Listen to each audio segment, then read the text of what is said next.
The narrow streets of Naples were settling into an uncommon quiet at midnight. Most of the day's clamor had died down. Only distant Vespa engines and the whisper of the Tyrrhenian Sea in the harbor far below hinted that the city was still alive. In a small cafe tucked on a cobbled alley near the old Spanish Quarter, Elena Bianchi stacked the last of the wooden chairs upside down on the tables. All evening, the scent of espresso had seeped into her skin. Now it mingled with the faint salt breeze coming through the propped-open door. Elena pushed a stray lock of dark hair behind her ear, her fingers a little unsteady from a long day's work. The sign on the front, Café Bianchi, named after her late father, was already switched off, and the warm glow of the inside lights pooled onto the shiny cobblestones just beyond the threshold.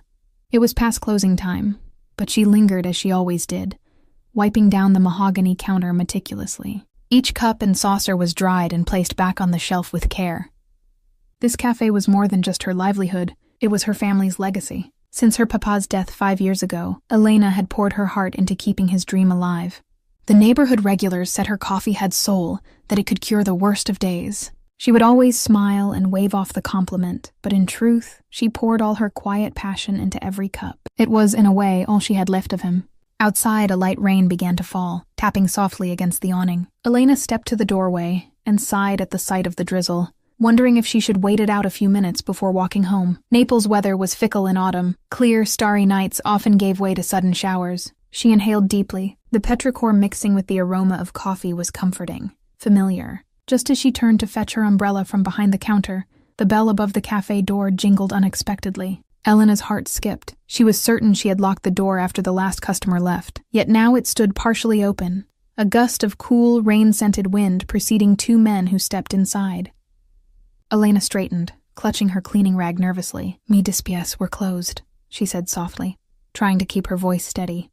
The first man through the door was tall and broad-shouldered, wearing a charcoal gray suit that looked tailored to fit the lean muscle beneath. Rain glistened in his raven-black hair. His face was arrestingly handsome, but hardened, as if carved from stone. High cheekbones, a strong Roman nose, a sharp jaw shadowed by a day's stubble. He paused just inside, dark eyes sweeping over the empty cafe with a keen alertness that made Elena instinctively hold her breath. Behind him loomed another figure, equally imposing in size, though with more brute bulk.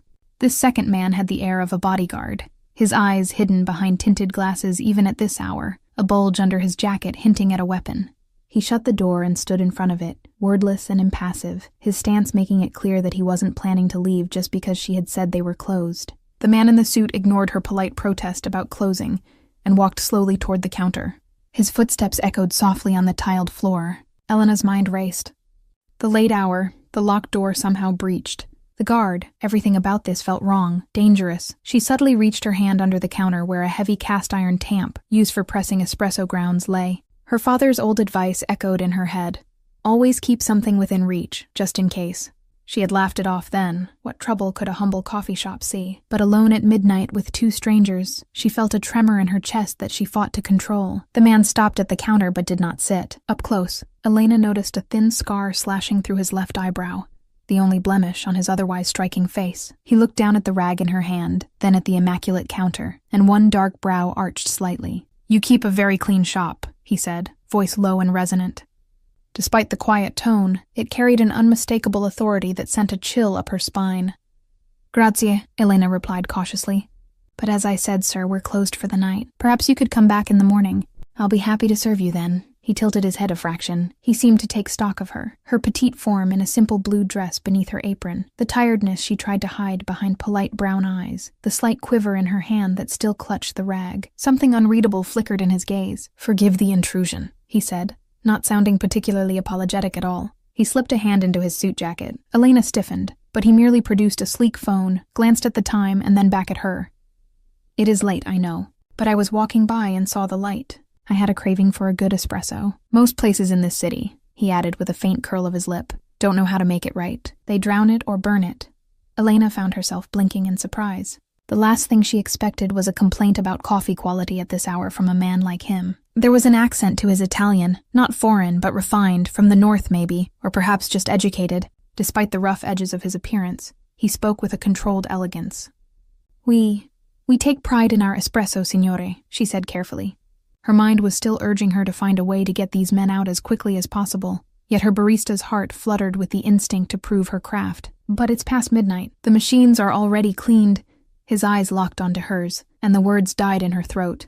He didn't glare. It wasn't necessary. His stare alone commanded obedience. 1 cup, he said, raising a single finger. It was not exactly a request. Elena realized her pulse had quickened. She glanced at the door.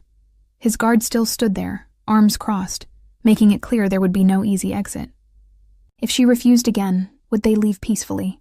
Looking back at the man before her, Elena had a feeling that no wasn't a word he heard often. Swallowing, she gave a tight nod. Please, take a seat. I'll make you the best espresso in Naples, she said, injecting a gentle confidence into her voice that she didn't quite feel. He finally sat, choosing the stool at the counter directly across from her. The overhead lamp cast a golden glow on the rich walnut of the bar and illuminated the man's eyes. She dared a fuller look at him as she turned to the espresso machine. His gaze had drifted to the photographs on the wall. Old black and white pictures of Naples, and one of Elena's father grinning as he held up a giant coffee bean sack on opening day years ago. The man's expression was unreadable, but at least he wasn't watching her every move now. Elena busied herself with the familiar motions, heating the machine, grinding fresh beans with soft whir, tapping the grounds into the portafilter. Her nerves steadied as she focused on her craft. If coffee was going to be her last act of the night, she vowed it would be a damn good one. She tamped the grounds with firm pressure, just so, then locked the portafilter in place. The machine hissed, and soon a thin stream of espresso trickled out, filling the silence with the comforting sound of brewing. Rich, dark liquid pooled into the tiny ceramic cup, topped with perfect crema the color of hazelnuts. The aroma wafting up was robust and nutty, with a hint of sweetness. On a whim, Elena reached for a small tin she kept on a side shelf. Inside was a mixture of spices she had blended herself, her secret touch. A pinch of cinnamon, a dash of cocoa, and a hint of something floral. Lavender from the bushes her mother once tended. She only added this mix for certain customers, those who needed an extra smile. It wasn't traditional, but her father used to say Elena had a gift. She could taste people's moods and brew accordingly. Right now, her instinct told her this stranger carried a great weight on his shoulders, even if he wore it like armor. Perhaps a touch of warmth in the cup might crack through it, even a little. She frothed a small pot of milk to a silky microfoam.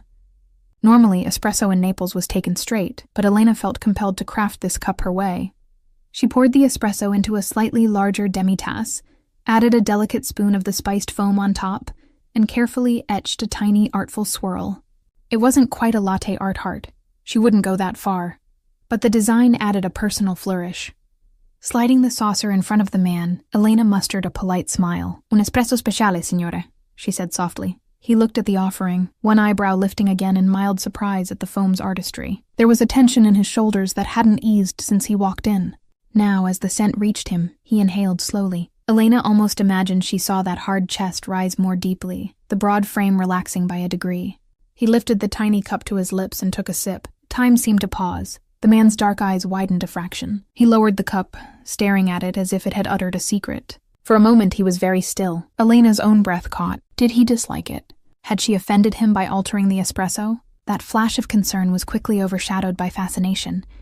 She could swear a flicker of emotion passed over his chiseled features. So quickly she might have imagined it.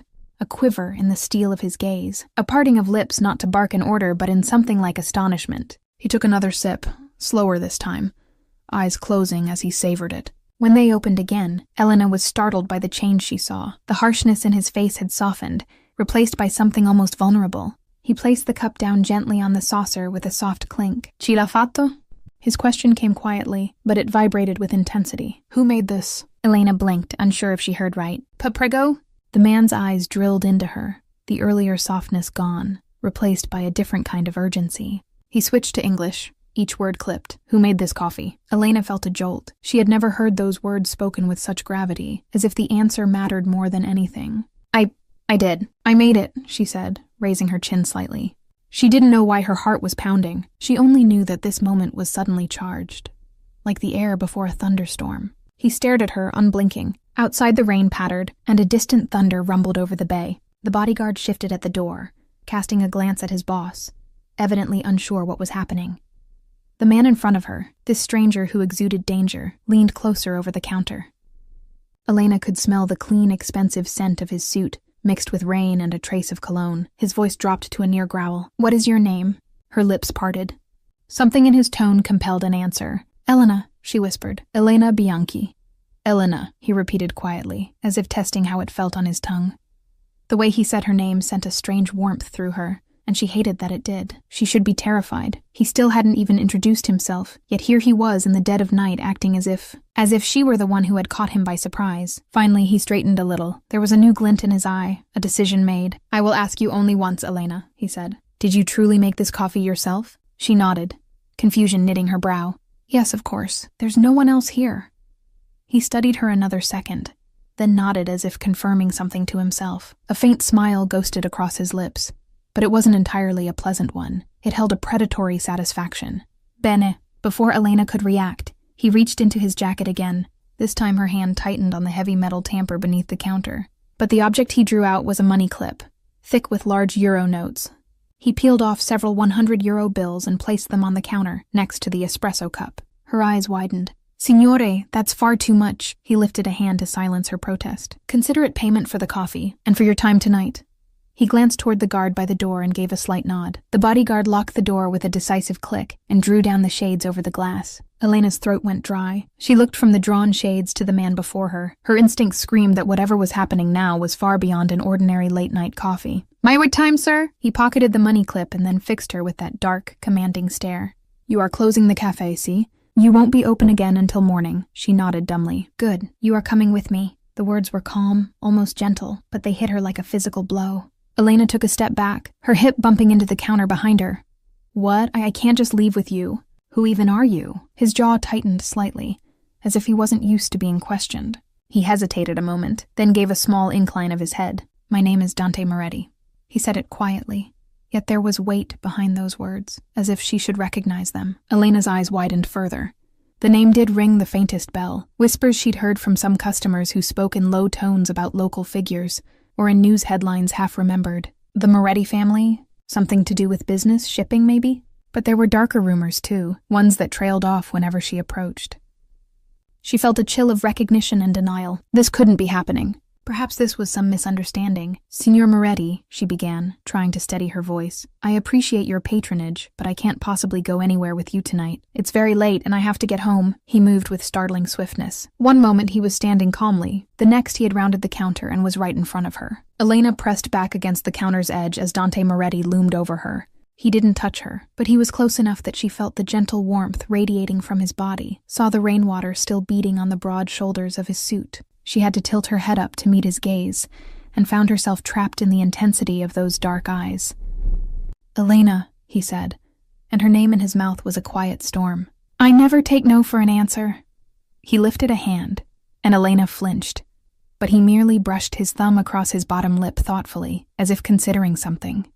The slight movement drew her attention to his mouth, and she felt her cheeks heat at the inappropriate thought that his lips were surprisingly full, almost soft, in contrast to the hardness of his voice. He continued, each word deliberate.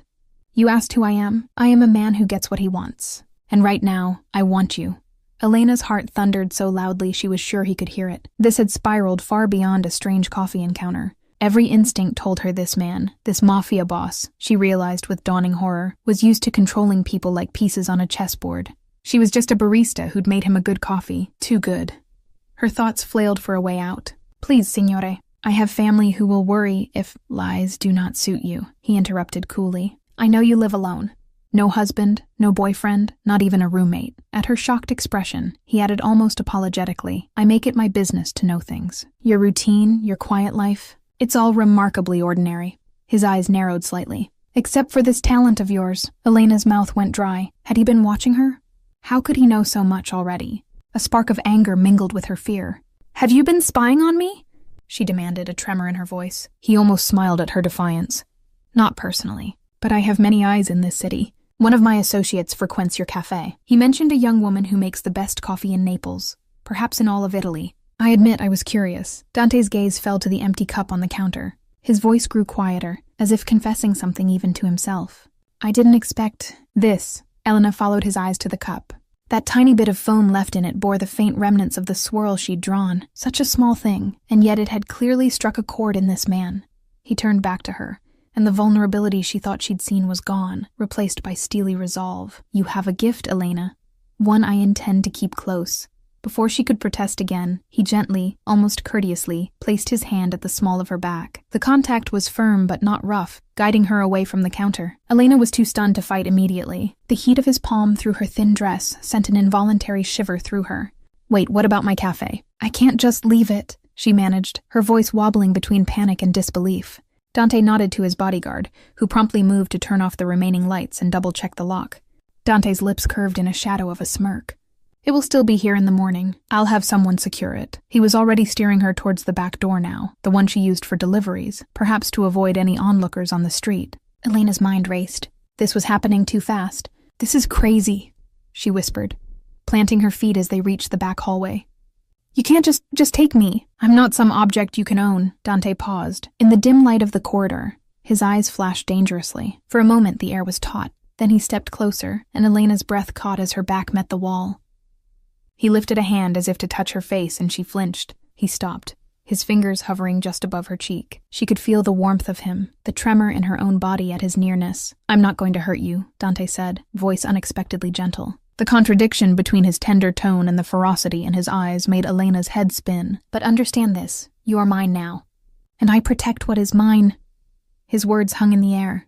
Elena stared up at him, her heart in her throat. There it was, the claim, made in a dark alleyway behind her family cafe in the middle of the night. She should have been terrified. Part of her was, yet there was something else too.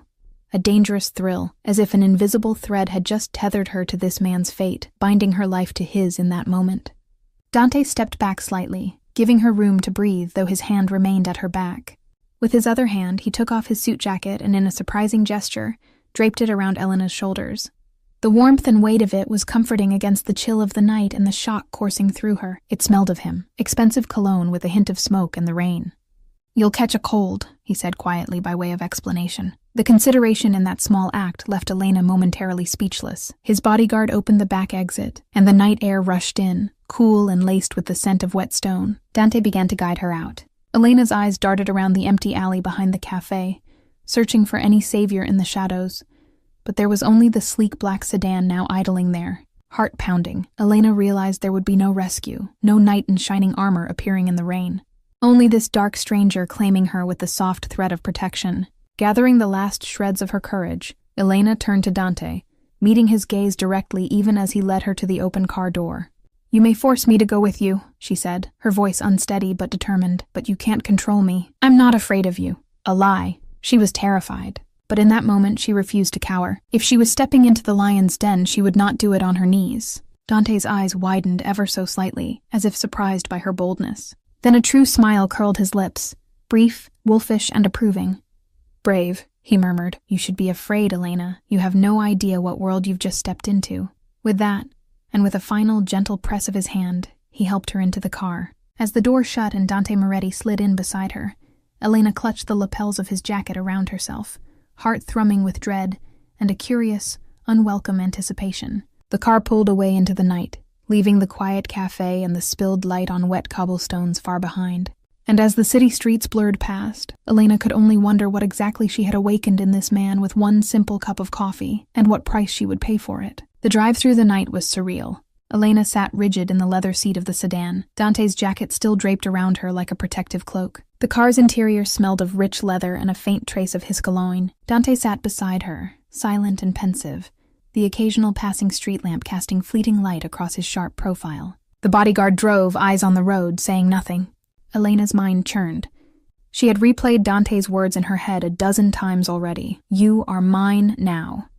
The sheer audacity, the arrogance, and yet he had also said, "I protect what is mine." What did that mean for her? Was she a captive, a pawn in some game she didn't understand? Or was she under his twisted version of protection because of some coffee-induced whim? The car wove through Naples' curving streets, climbing gradually into the hills overlooking the bay. The rain had stopped, leaving the city glistening. When Elena caught a glimpse of Castel Sant'Elmo illuminated against the dark sky, she realized they were heading toward the wealthy district of Vomero, or perhaps further toward Posillipo. Indeed, after a few more turns, the sedan passed through tall wrought-iron gates that opened at their approach. They drove down a long cypress-lined driveway. Ahead, an elegant villa emerged from the darkness. Soft lights glowed along a 2-story facade of warm terracotta and stone. Manicured gardens flanked the entrance. The the silhouettes of statues and a fountain visible in the courtyard. It was the kind of home Elena had only ever seen in magazines or on rare walks through upscale neighborhoods, a place of luxury and old money, far removed from her cozy, worn little cafe. The car stopped under a portico. Almost immediately, 2 men in dark suits approached. One opened Elena's door, startling her. Dante was already out on his side, issuing quiet orders to another man who had appeared, a lean fellow with graying hair, perhaps the steward or butler of the house. She heard Dante's low voice. "Tell Marco to put 2 men on the cafe tonight. No one goes in or out. In the morning, have someone notify her customers that the shop is closed until further notice." Elena's stomach clenched. He truly had thought of everything, moving pieces to ensure her world outside was paused. As Elena emerged from the car, clutching Dante's jacket around her, he was at her side in an instant. One large hand settled at her elbow, not harshly but with possessive guidance. She resisted the urge to pull away. There were too many strangers around, all of them eyeing her with curiosity or suspicion. "Come," Dante said softly. He led her up the stone steps. The double doors opened, revealing a grand foyer. The floor was polished marble, and a chandelier cast a gentle glow from the high ceiling. The walls were adorned with tasteful art, landscape paintings, and one that caught Elena's eye, a portrait of a woman with kind eyes and a gentle smile, painted in an old style. The resemblance in those eyes to Dante's was subtle but there. Perhaps this was a relative, maybe his mother when she was young. Elena had little time to take it in. Dante guided her through the foyer, dismissing the suited men with a nod. They dispersed, as if his silent command was understood without words. The older steward hovered nearby. Dante addressed him quietly. "Gianni, prepare the green room for our guest, and have Valentina bring some dry clothes. Elena is staying here indefinitely." Indefinitely. The word rang in Elena's ears like a bell of doom. She found her voice as the steward nodded and hurried off. "Signor Moretti," she began, trying to control the tremble. Dante, his given name felt strange on her tongue, but he had never told her how to address him. "I don't understand what you expect of me. You can't just uproot my life like this. I have responsibilities. A business. I can't simply disappear." He turned to her, studying her face. In the better light of the villa, the severity of his features was more pronounced, but so was the exhaustion around his eyes, a faint shadow, as if even someone as formidable as Dante Moretti was not immune to weariness. "I can and I have," he replied. "For now, consider yourself on a hiatus from your previous life." Anger flared in Elena's chest, beating back some of the fear. "You mean I'm your prisoner?" "Ospite," he corrected gently in Italian. "My guest. You have my protection, my hospitality." His voice hardened a fraction. "But yes, until I say otherwise, you will stay within my world." Elena's hands balled into fists under the jacket. "All this for a cup of coffee?" For the first time, she saw uncertainty flicker across his face. Dante glanced away, jaw tense. "It's more than that," he said after a moment quietly. "You wouldn't understand." "Then help me understand," she pleaded. "Because right now I feel like I'm being punished for doing my job well." Dante's eyes flashed as they met hers again. "Is that what you think this is? Punishment?" He stepped closer, and instinctively Elena stepped back, bumping into one of the marble columns lining the hall. Dante stopped himself, exhaling slowly as if reining in his intensity. "No, not punishment. Salvation." The word hung strangely in the air. Elena shook her head in disbelief. "I don't need saving." At that, Dante's expression grew haunted. He lifted a hand as if he might touch her cheek where a tear of frustration had escaped down to her jawline. But he did not complete the gesture. "Everyone needs saving from something," he murmured, almost too low to hear, then turned sharply as footsteps approached. A woman in her 50s, dressed in a crisp blouse and skirt, appeared carrying a stack of folded clothes. She offered a polite smile to Elena. "Buonasera, signorina. I'm Valentina, the housekeeper. I've brought you some dry clothes for the night." Her tone was warm, with a local accent. It was perhaps the first truly friendly voice Elena had heard this night. Elena managed a faint grazie as she accepted the clothes. A soft cotton sweater and drawstring lounge pants, clearly new or impeccably kept. Dante nodded to Valentina. "Thank you. We'll manage from here." He then beckoned Elena to follow. Clutching the spare clothes, Elena trailed him up a wide staircase with wrought iron railings. Her legs felt leaden, the adrenaline of earlier slowly giving way to exhaustion. At the top, they walked down a long hallway lit by low wall sconces. He stopped before a door at the far end and pushed it open to reveal a spacious bedroom suite. The decor was elegant, cream-colored walls with gold accents, a king-sized bed with an ornate headboard, heavy drapes that probably concealed a balcony and a view of the city. The green room, as he'd called it, had touches of sage and emerald in the upholstery, and a vase of fresh white lilies on a writing desk in the corner. Elena stepped in warily. It was more luxurious than any hotel she could dream of staying in, and certainly worlds apart from her modest apartment above the cafe. The carpet was thick enough that her feet sank slightly. She felt as though she were walking into a movie, not her life. Dante hovered in the doorway, one hand on the handle. "You'll sleep here. My room is next door." He inclined his head toward the adjacent wall. "If you need anything. Johnny or Valentina can also be summoned if you press that button." He indicated a small panel by the bed. Elena set the clothes on the bed, her fingers brushing the soft duvet. She turned to face him, crossing her arms to hide their tremble. "And what if I need to leave? To go home?" His face hardened slightly. "You already asked, and I already answered. You're not leaving, Elena." She took a shaky breath. "This is kidnapping, you realize? You can dress it up as hospitality, but I'm here against my will." Something akin to regret flickered in his dark eyes. "I prefer to think of it as persuasion. I'm giving you an opportunity. Protection and resources far beyond what your old life could. In time, you'll understand." He paused, then added with a touch of dry humor, "If I truly meant you harm, I wouldn't have bothered with clean clothes and a comfortable bed." Elena bit her lip. He had a point. If he were a monster, he could have thrown her in a cell or worse. That he was extending courtesy complicated her feelings. Still, it was twisted to snatch her away like this. "I don't want any of this," she whispered. "I was happy in my old life, as you call it." Dante's expression softened ever so slightly. "Happy, perhaps content, in a small way, but safe? The city is not as harmless as you believe, Elena, and after tonight, your world has changed." He looked as if he wanted to say more, but he fell silent. Instead, he walked inside and over to the tall windows. He drew aside a curtain, revealing a set of French doors that opened onto a balcony. Beyond, Naples sprawled, a carpet of lights cascading down to the dark bay. Even at this hour, ships' lights bobbed in the distance, and the outline of Vesuvius loomed under a cloud-hazed moon. "I grew up in this city," Dante said quietly, still gazing out. "I know what it can do to those who are unprepared for its cruelties. I've seen good people broken because they were in the wrong place, the wrong time, or simply because someone with power decided to take what they wanted." He glanced back at her, his silhouette sharp against the night sky. "I have the power here, and I decided I wanted you safe with me. Consider it a stroke of fate, if you like, the same fate that led me to your cafe tonight." Elena hugged herself, both unnerved and strangely moved by the speech. It almost sounded as if he was trying to justify his actions to himself as much as to her. "Get some rest," Dante said, letting the curtain fall back. He moved to the door, pausing beside her as she stood frozen near the foot of the bed. For a moment, he looked as though he might reach out and touch her shoulder or brush that stray lock of hair again. His hand lifted slightly, but then he clenched it and let it drop. "We'll talk more in the morning. I'll have breakfast sent up for you." She nodded mutely, and he stepped out into the hall. Before he closed the door, he added, "Oh, and Elena."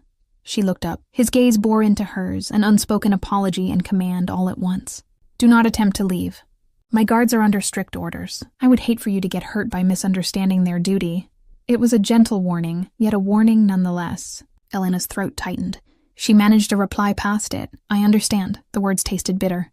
Dante lingered a second, eyes searching hers. Then with a curt nod, he pulled the door shut. Elena stood there in the silence, the reality crashing down on her fully. A soft click told her he had locked the door from the outside. So much for being a guest. She exhaled shakily and went to the door, testing the handle. It was indeed locked. Anger, fear, and an unexpected twinge of grief welled up inside her. In the span of a few hours, her life had been turned upside down. She pressed her forehead against the heavy wooden door, fighting the sting of tears. "Papa," she whispered, as if her father could somehow hear. "I wish you were here. You'd know what to do." No answer came from the silent room. After a few minutes, Elena mustered the will to move. The damp dress clung uncomfortably to her skin, a reminder of the rain and the chaotic evening. She peeled Dante's jacket off her shoulders and carefully placed it over the back of a velvet armchair. Hesitating only a moment, privacy felt strange in a place full of strangers. She went into the adjoining bathroom to change. The bathroom itself was larger than her kitchen back home, decked in marble and bronze fixtures.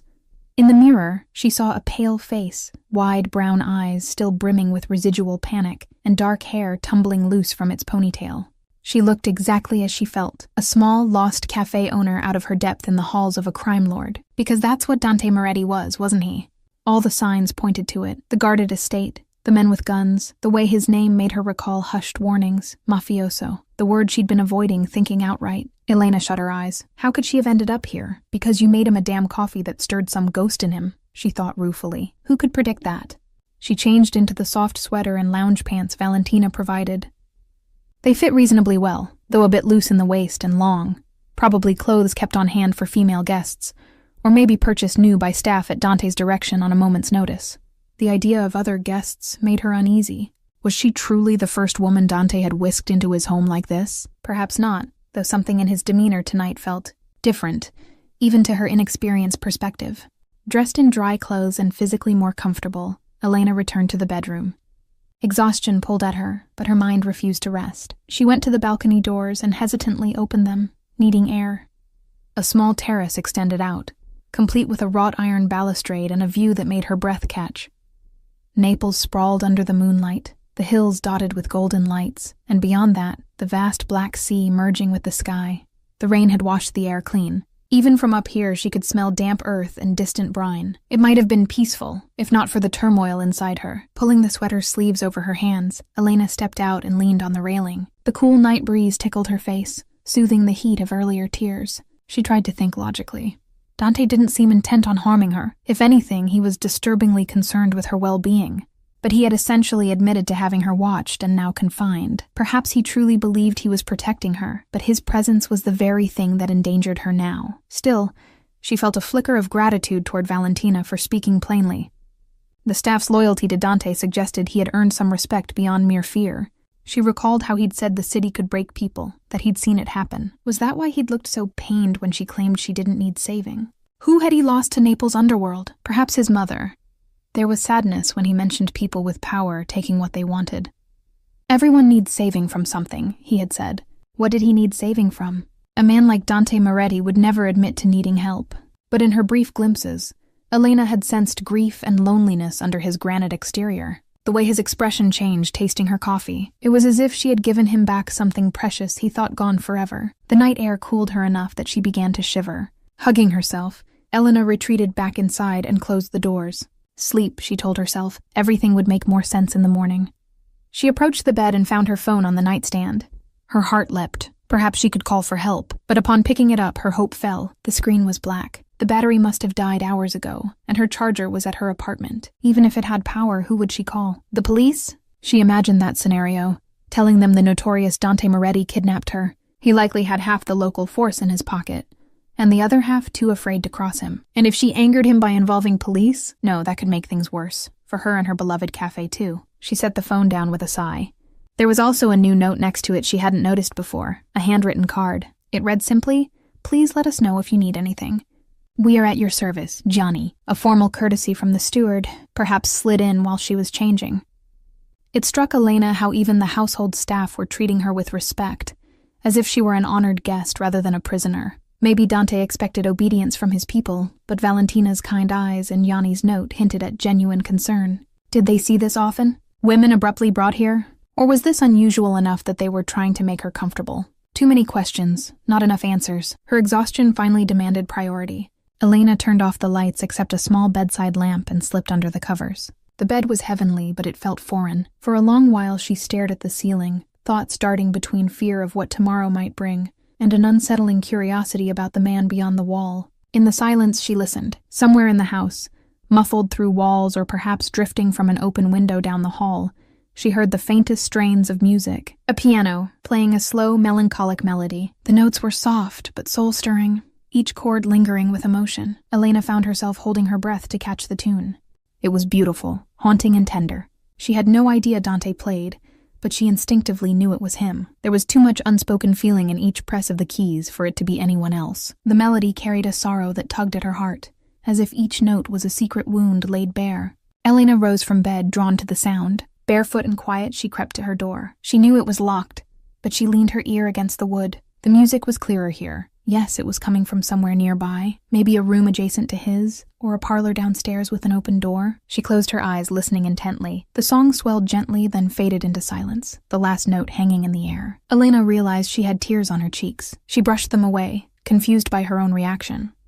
She was empathizing with her captor's loneliness, when she should be plotting escape or cursing his name. But that music, it spoke to the part of her that had lived with loss and longing too. The part that got up each day to run a cafe alone, serving cheerful warmth to others while inside she still ached for her father's guidance and her mother's presence. Perhaps Dante's soul was not so different, craving something it had lost, finding a sliver of it in a cup of coffee and a moment of connection. Dante Moretti. Who are you, really? she whispered into the darkness. There was no answer, only quiet now. The piano did not resume. Eventually, Elena returned to bed. This time, fatigue and the emotional toll finally overcame her racing thoughts. As she drifted off, the image of Dante's eyes after he tasted her coffee floated in her mind, how they had softened, unguarded for just an instant. It was that glimpse of a man beneath the Mafia boss that stayed with her as sleep claimed her at last. Morning light filtered through the drapes when Elena awoke. For a moment, she didn't remember where she was. The bed's unfamiliar luxury, the high ceiling with crown molding, the distant sound of seagulls, none of it matched her little apartment above Café Bianchi. Then reality settled like a stone in her stomach. Dante Moretti's villa. The events of the night rushed back in an overwhelming tide. She sat up slowly, rubbing her eyes. Someone had drawn the curtains partly, letting in a soft glow. It must have been Valentina or another staff member, perhaps thinking it would help her wake naturally. On the nightstand, where she left her dead phone, now lay a charger plugged into an outlet. It was a thoughtful gesture that surprised her. They must have fetched one compatible with her phone model. Elena reached for the phone and connected it. As it powered up, a knock sounded at the door. 2 polite raps. She tensed. Yes? Valentina's voice came from the other side. Signorina Elena, may I enter? Elena glanced down at herself. She was still wearing the sweater and lounge pants from last night, having been too tired to change into anything else to sleep. At least she was decent. Come in, she answered. Valentina slipped inside carrying a tray. The scent of fresh coffee and baked bread wafted in with her, and Elena's stomach rumbled, reminding her she hadn't eaten since a quick sandwich during her shift yesterday. Buongiorno, Valentina greeted with a motherly smile. She set the breakfast tray on a small table by the window. I hope you slept well. I've brought some breakfast, cappuccino, cornetto, fruit. If you need anything else, just ring, dear. Elena mustered a small smile in return. The housekeeper's kindness made her chest ache with homesickness for the ordinary morning routines she'd lost. Grazie, this is more than enough. It smells wonderful, Valentina nodded, smoothing a hand over the tray almost affectionately. The signore thought you might appreciate something light in the morning. He mentioned you often skipped proper meals at your cafe, too busy taking care of others. There was a gentle chiding in the older woman's tone, as if she'd taken on the role of concerned aunt. Elena blinked. Dante knew even that detail about her habits? How deeply had he looked into her life? The notion was unsettling. He also said to tell you he's occupied with work this morning, but he will see you at lunch, Valentina continued. In the meantime, you are free to explore the house or the gardens if you wish. There will be a guard at a respectful distance for your safety, or you may stay here and rest. Whatever you prefer. It was worded as if Elena truly were a guest with choices, though they both knew safety was a euphemism. Elena's gaze drifted to the door, unlocked now presumably if Valentina had entered. Could she walk right out? Likely not beyond the estate's walls, but inside, it seemed Dante wasn't keeping her under literal lock and key, at least not in daylight. Elena inhaled the coffee's aroma. Normally she would have savored making her own, but the situation being what it was, she welcomed the comfort. She rose and moved to the table, noticing a vase of fresh wildflowers beside the tray that hadn't been there last night. Blue lavender sprigs among them, giving off a faint sweet scent. It made her think of the pinch she'd added to Dante's coffee, and she wondered if this was coincidence or someone's intentional touch. Valentina, she asked softly as she sat down. How long have you worked for Signor Moretti? The housekeeper tilted her head, perhaps surprised by the question. Oh, me, nearly 20 years. I served his father before him, and young Dante, well, not so young now, but I remember him as a boy running through these halls. Elena tried to picture that stern man as a child. It was difficult, but if anyone would know, it was someone who'd watched him grow up. He must have been different then, she ventured, curiosity slipping out. Valentina gave a cautious smile. He was a lively boy, full of laughter. His mother had a way of making the villa feel like a real home, even though his father's business cast long shadows. After she passed, things changed, so his mother was gone. Elena felt a pang of empathy. That's terrible, she murmured. He must have loved her very much. Oh, signorina, she was his light. Valentina's eyes turned wistful. Dante was only in his late teens when she fell ill, cancer. It took her quickly. I don't think he ever fully recovered from the loss. He changed overnight, became more serious, driven. And when that tragedy happened, Dante had to grow up even faster. Elena sipped her cappuccino, hanging on Valentina's every word. No one had explained anything about Dante's past to her. Perhaps they assumed she knew, or simply didn't dare speak of it. But Valentina seemed to trust Elena's gentle prompting.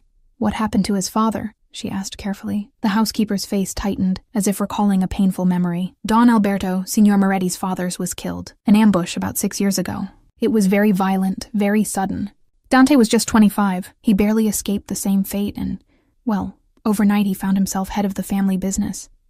Though she phrased it delicately, Elena understood the implications. Head of the family business, at 25 after an ambush, this was Mafia talk. Her cappuccino suddenly tasted bitter. So Dante became a Mafia boss by inheritance and blood, forged in violence. Valentina noticed her troubled silence. The older woman covered Elena's hand with her own briefly, a comforting gesture. He has had to be hard, Kara, but I want you to know he is not a cruel man.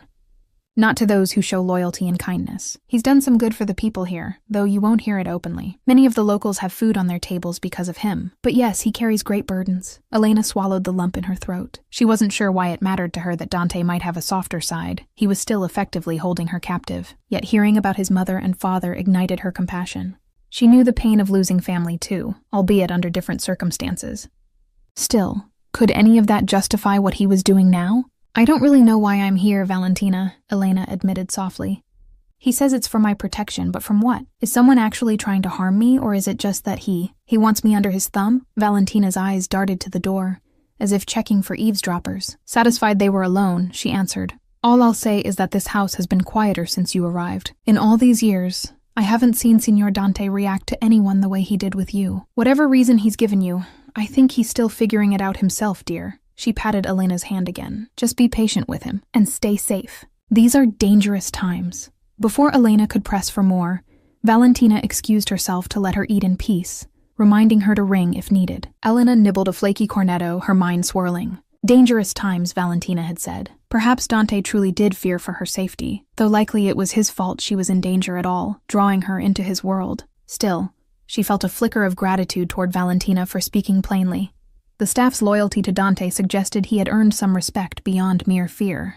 After breakfast, Elena decided she couldn't bear sitting idle with her thoughts. If she was allowed to roam the house and gardens, with a watchdog no doubt, perhaps she might learn something useful, or even find a chance to slip away. She dressed in the same clothes as last night, as she had nothing else. They were clean enough. Dante's jacket still hung on the chair. She touched the fine fabric, debating whether to carry it with her. Ultimately, she left it. Wearing it felt too much like accepting his protection. Steeling herself, Elena stepped into the hall. As expected, a man in a suit stood not far from her door, pretending to examine a painting. He snapped to attention when he noticed her, giving a respectful nod. "Buongiorno, signorina Bianchi. My name is Luca. I am to escort you wherever you wish to go." She studied him. He was younger than the knight's bodyguard, perhaps in his early 30s, with a lean build and a vaguely friendly face. Still, a gun bulge under his jacket was evident. "Buongiorno, Luca," she replied, trying to muster confidence. "I'd like to see the gardens, if that's all right." "Of course. This way." He walked a pace behind her as she descended the stairs. Sunlight poured through high windows into the foyer. The villa felt less intimidating by day, though no less opulent. They passed by the living areas. Elena caught a glimpse of a grand piano in one salon, and wondered if it was where Dante played last night. The keys would know his secrets, she mused. Outside, the garden stretched behind the villa in a series of terraces. Gravel paths meandered through rose bushes, lemon trees heavy with fruit, and ivy-draped pergolas. Elena took a deep breath of the late morning air. The rain had freshened everything, and droplets glittered on petals and leaves. It would have been beautiful, peaceful, if not for the man shadowing her and the knowledge of unseen armed eyes likely watching from a distance. She wandered slowly, Luca maintaining a discreet distance of a few steps. At one point, by a fountain of a marble nymph pouring water from an urn, she paused and turned to him. "It's all right, you know. I'm not going to jump the wall and run off." Luca gave a slight smile, almost apologetic. "My orders are to ensure your safety, signorina. Not to restrict you, but to watch for any outside threats as well." "Outside threats," she echoed, shaking her head. "So there really are people I need protection from because of Signor Moretti's interest in me?" Luca's expression remained carefully neutral. "It's possible. The Moretti family has enemies. We can't be too careful. The Signore doesn't want any harm coming to you." Elena sighed and sat on a stone bench beneath an olive tree. She looked at Luca again, deciding straightforwardness might be best. "Be honest. Have others been brought here like this before? People who Dante wanted to keep safe?" He hesitated, then answered, "Not in my time working for him, no. This is a unique situation as far as I know." That was both relieving and worrisome. Dante acting out of character could mean he was unpredictable even to his own men. That unpredictability kept her at edge. Elena traced a finger over the bench's carved arm, feeling the rough, cool stone. She considered her next words. Luca, do you know about my father? About what happened to him? He looked uncertain, but polite. I only know what was in the initial background report. Your father died 5 years ago. A mugging gone wrong, I believe. A tragedy, mi dispiace. She nodded, the familiar pain nudging at her heart. Yes, they never caught who did it. He shifted on his feet. That has nothing to do with why you're here, if that's what you're wondering. She sighed. Elena hadn't truly thought it did. Her father's death had felt random, a wrong place, wrong time situation. But in her new circumstances, paranoia crept in that perhaps everything in her life might connect in ways she never realized. Well, thank you for being honest, Luca, she said quietly, standing up again. The guard inclined his head. As she continued along the path, she found herself near the back wall of the estate. Just beyond, she glimpsed the rooftops of the city cascading downhill. It struck her how close and yet unreachable her old life was. Just beyond this wall were the streets of Naples she knew, the people who might be looking for her now.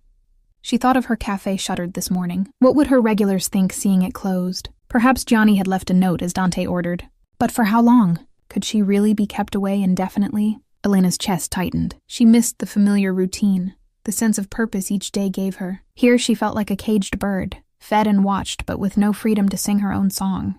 Impulsively, she turned to Luca. I'd like to walk along the wall if I may. Get a view of the city. Luca looked at the high stone wall that marked the property's boundary. It was about 8 feet tall, topped with decorative iron spikes and probably security sensors. Of course. Please stay on this side, though. What did he think? That she'd start climbing? She forced a bland smile. Don't worry. They walked parallel to the wall until they reached a corner where a large oak tree's branches partially arched over from outside. Here, through the foliage, Elena could see a slice of Naples beyond, a patchwork of faded pastel buildings, laundry lines, and the dome of a distant church, normal life carrying on without her. Emotion swelled. In a sudden rush of defiance, Elena's feet moved of their own accord. She broke into a sprint, following the wall toward where she remembered the front gates might be. It was foolish. She knew it even as her legs pumped, but she had to try. Maybe, just maybe, she could slip out the gates or signal a passerby on the road beyond. The need for freedom, even a sliver of it, overpowered logic. Signorina! Luca shouted behind her, caught off guard. He cursed and gave chase. Elena's flats skidded on the gravel as she rounded a hedgerow. She spotted the wrought iron front gates about 30 meters ahead down the drive. They were closed, of course, and 2 men stood guard there, rifles slung over shoulders. They looked astonished as she came bolting toward them out of the garden like a frightened doe. Help! Elena cried out on instinct. Aiuto per favore. The guard stiffened. One moved to block her path, unsure whether to point his weapon. The other reached for a radio. Luca's heavy footsteps were right behind her now. Panic ignited. She'd only have one chance. Elena veered off the drive and onto the grass, aiming for the narrow gap where the gate met the stone post. Maybe she could squeeze through or at least be seen from the outside road. She saw a flash of a car passing beyond the bars.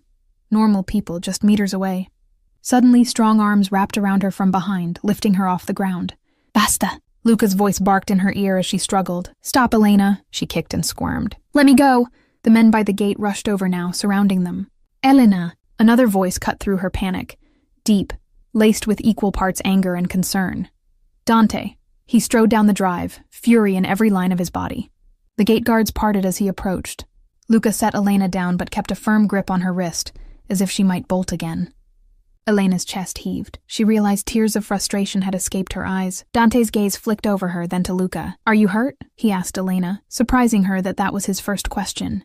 No, she stammered, though her wrist ached where Luca held it and her heart felt ready to explode. Dante's jaw was granite. He nodded curtly to Luca, who finally released her and stepped back. I'm sorry, boss, Luca began, sounding nervous. She ran. I didn't expect... Dante silenced him with a raised hand, still breathing hard from his own dash. We will discuss this later. Go back to your post. Luca lowered his eyes and retreated a few paces, though Elena knew he'd still be watching. Now it was just Dante and Elena facing each other under the mid-morning sun, a few other guards hovering at a distance, awaiting their boss's cue. Dante's suit was immaculate as always, a deep navy today, but his hair was slightly mussed, as if he'd been raking a hand through it. The intensity of his glare pinned her in place.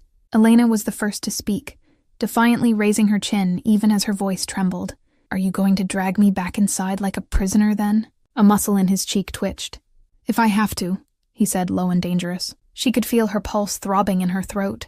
This is insane, Dante. You can't expect me to just stay here caged without even trying to get my freedom. You took me from my life. His eyes flashed. I told you it was for your own good. Maybe I don't want your version of good. She shot back, anger overcoming caution. Maybe I'd rather take my chances out there than be a pawn in whatever game you're playing. Dante stepped forward. Elena instinctively stepped back, but her heels hit the low edge of the driveway's curb and she stumbled. His hand darted out to steady her, gripping her elbow firmly. She tried to yank away, but he held on, not hurting, just preventing her escape. You think this is a game? Dante's voice was quiet, lethal. You have no idea what forces are at work, Elena. Last night, one of my warehouses was attacked on the docks by the Rinaldi clan. 2 of my men died. His eyes bored into hers, raw with anger and something else. Fear? That attack was meant for me. If I hadn't been elsewhere... He cut himself off, jaw clenched. Elena's heart skipped. Rinaldi clan. She vaguely recalled that name from news of Mafia skirmishes, but what struck her most was his implication. He'd been at her cafe instead of at the docks. If he had been there, he might have been the one killed. And if they knew he wasn't at the warehouse, would they try to find where he was? And with whom? Do you understand now? Dante continued, his voice rougher than she'd heard. By merely being near me, you could become a target. I won't let that happen. Elena's anger was tempered by a sliver of guilt and alarm. She hadn't known about the attack. Had his diversion to her cafe saved him? Possibly, but now... If Rinaldi operatives learned Dante spent the night away from his usual patterns, they could be searching for an unknown variable, her. You should have let me go then, she whispered. If I wasn't with you, if they don't know about me, I wouldn't be in danger. Dante shook his head, frustration evident. It's too late for that. You think I'd risk it? If you went back now, they could still find you. Or worse, you'd go to the police, raise noise. That would draw even more attention. He was right, though admitting it felt like defeat. Elena's shoulders slumped. So what now? I'm stuck here until your war with Rinaldi is over? That could be months, years, if ever. His grip on her elbow loosened slightly, turning almost into a caress as his fingers slid down to her forearm. I don't know, he said, a trace of weariness in the admission. Maybe until I can ensure they believe you mean nothing to me. The way he said it implied the opposite, that she meant something. It sent a confusing flutter through her. Dante continued, voice softer. I'm sorry about your cafe. I know what it means to you. I'll compensate for any losses, I swear it. I can even have my people run it in your absence. No, Elena interjected, horrified at the thought. I don't want your people there. She searched for words. It's all I have of my family. I don't want it tainted with blood money. His eyes hardened at the phrase, but he inclined his head. As you wish. It will remain closed and untouched under guard, so no one else tampers with it until you can return. And when will that be? She challenged. A muscle in his jaw shifted. He didn't answer immediately, which was answer enough. Elena looked away, out through the bars of the gate to freedom beyond. It felt hopeless. She was one small person caught between forces so much larger. Perhaps Dante truly believed he was protecting her, but his presence was the very thing that endangered her now. It was a cruel paradox. A warm touch on her chin made her flinch slightly, Dante gently turning her face back to him. His hand was gentle, thumb brushing her cheek in an unconscious soothing motion. The gesture froze them both. Elena's breath snagged at the intimate contact. Dante's eyes searched hers. I know you hate this, he said quietly. I know you may hate me, but please, trust that I am doing what I must to keep you alive. The plea in his tone disarmed her. She realized this was perhaps as close to begging as a man like Dante Moretti would ever come. It stirred an unwanted compassion in her chest. She swallowed hard. And what about living, Dante? Being alive isn't living if I have no say in my life. He slowly released her, looking oddly forlorn. I will try to give you more freedom here within limits. But I cannot let you go. Not yet. Before she could respond, he took her hand. Come, let's go inside. The gardens have lost their appeal for now. His grip was firm but not forceful as he led her back toward the villa. Elena walked in silence at his side, her emotions a jumble of lingering anger, reluctant understanding, and a strange warmth where his fingers wrapped around hers. As they passed through the foyer, Dante addressed the guards coolly. Double the watch on the perimeter. And Luca, report to Ricardo for reassignment. The younger guard who'd chased her looked chagrined, but nodded, heading off. It seemed he was being removed from her detail, likely punished for letting her nearly slip out.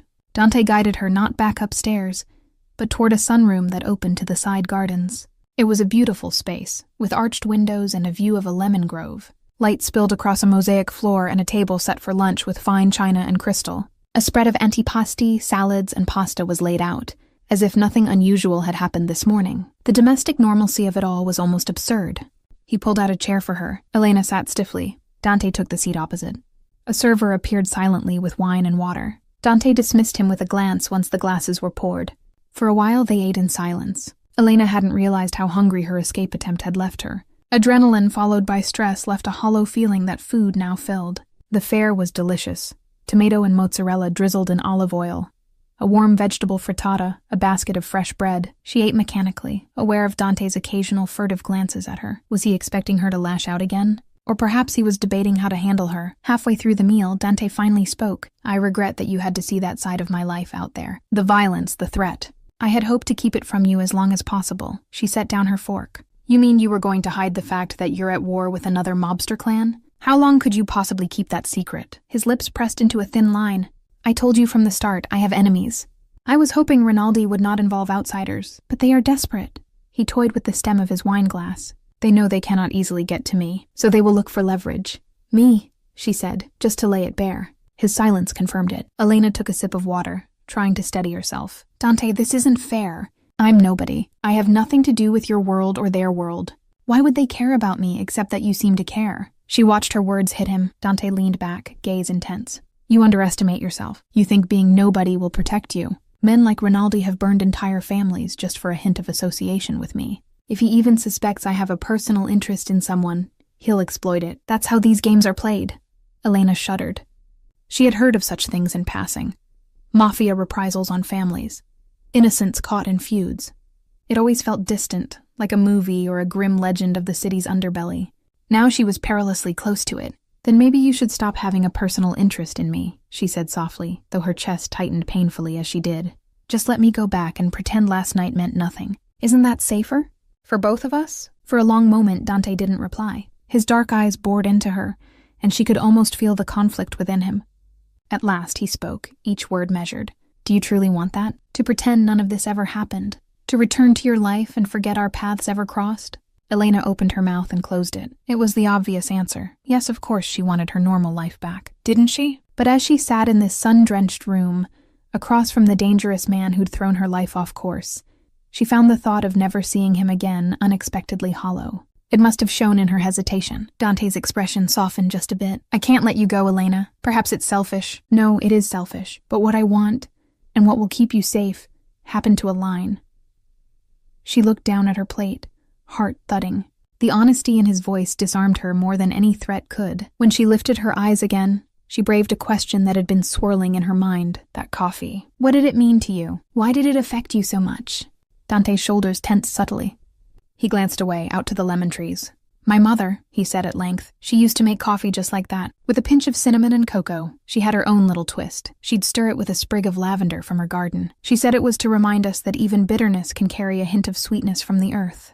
Elena's breath caught. She hadn't known. Last night's whim in making his espresso special suddenly took on immense significance. "My mother loved lavender too," she murmured. "She taught me to use it in small doses, even in cooking. That's why I started experimenting with it in coffee." Dante's gaze returned to her, gentler now. "When I tasted it, for a moment I thought I was dreaming. It was like stepping into a memory of simpler times. Safe times," he paused. "After my mother died, I never tasted coffee made that way again. I forgot how much I missed it. How much I missed her." A silence fell. Elena felt the weight of his confession, the vulnerability he was entrusting to her. She realized this was the first deeply personal conversation they'd had that wasn't fraught with anger or commands. He was opening a door to his past, and in doing so, he seemed more human than ever. Softly she asked, "Is that why you brought me here? Because of that memory?" Dante's lips curved in a sad half-smile. "It started with that, perhaps. In that moment, you gave me something I hadn't felt in years. I wasn't about to let it slip away, but then I saw you, your courage. The way you didn't cower even when you should have. I was intrigued, more than I've been by anyone in a long time." He leaned forward slightly, resting his forearms on the table. "I won't lie, Elena. I am not used to denying myself what I want, and I wanted to know more about you. Keeping you here was as much a selfish desire as it was a protective measure." Elena appreciated the honesty, twisted as the situation was. She tucked a strand of hair behind her ear. A nervous habit. "I'm just an ordinary woman running a cafe. What could possibly intrigue a man like you?" "You're wrong," Dante said, shaking his head slowly.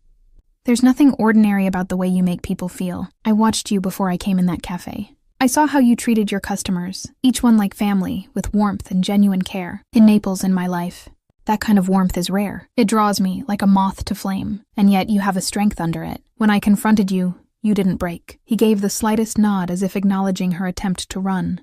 "Even now you push back. Most people don't dare. You do it without even realizing, like it's just who you are. Elena felt heat rise to her cheeks at his words. She wasn't accustomed to such direct praise, especially from someone as intimidating as him. She didn't know what to say. Part of her wanted to refute it, say he had an overly romanticized view. But another part, one that fluttered treacherously in her chest, was flattered and moved. "Dante," she began quietly, "I can't pretend to fully understand you or this world of yours. And I'm still upset about how you handled things. But thank you for telling me the truth, at least." He inclined his head. "You deserve that much." She mustered a small smile. "And thank you for not hurting Luca. It wasn't his fault I ran." A wry glint appeared in Dante's eyes. He should have been quicker.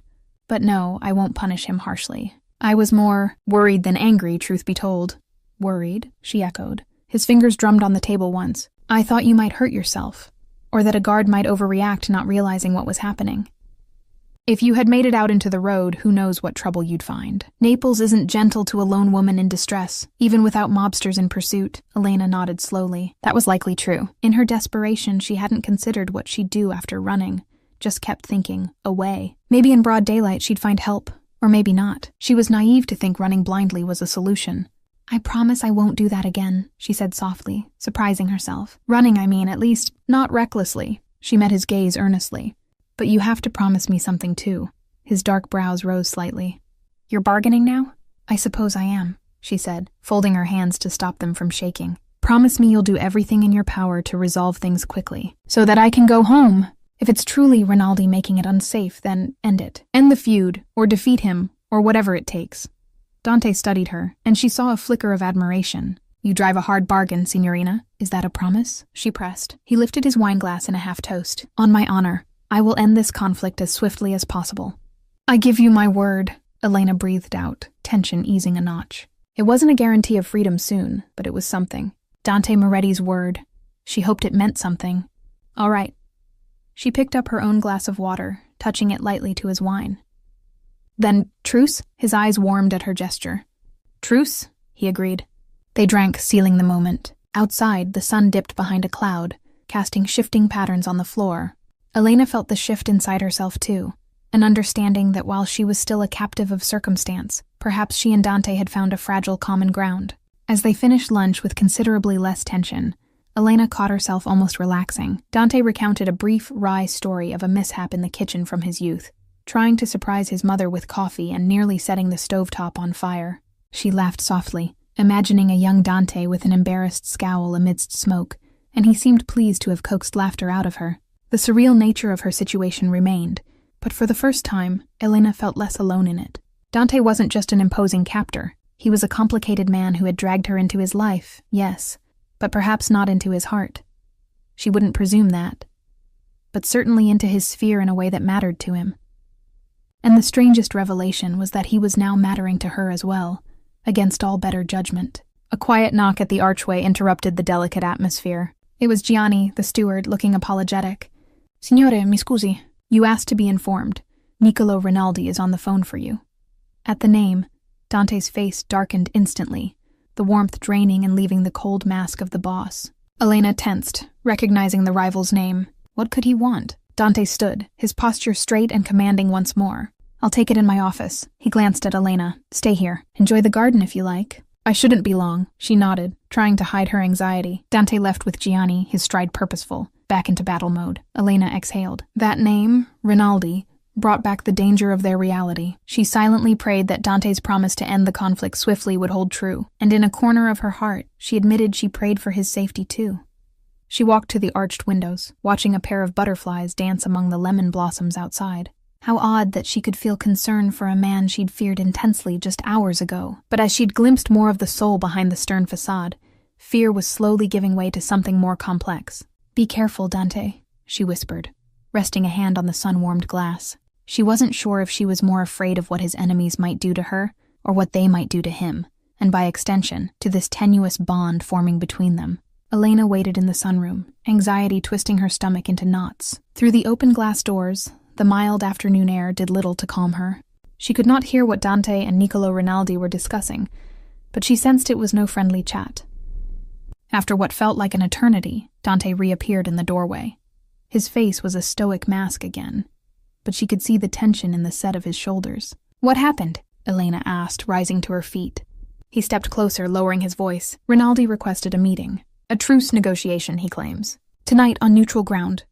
Elena's heart skipped with dread. "It's a trap. It has to be." A ghost of a smile touched Dante's lips. "Of course it's a trap. The man has never honored a truce in his life." He raked a hand through his hair, an uncharacteristically unsure gesture. He said something odd. He mentioned enjoying a good coffee, and hoped I'd found something to sweeten my bitter nights. It was a veiled taunt, but it tells me he's fishing for information. Elena paled.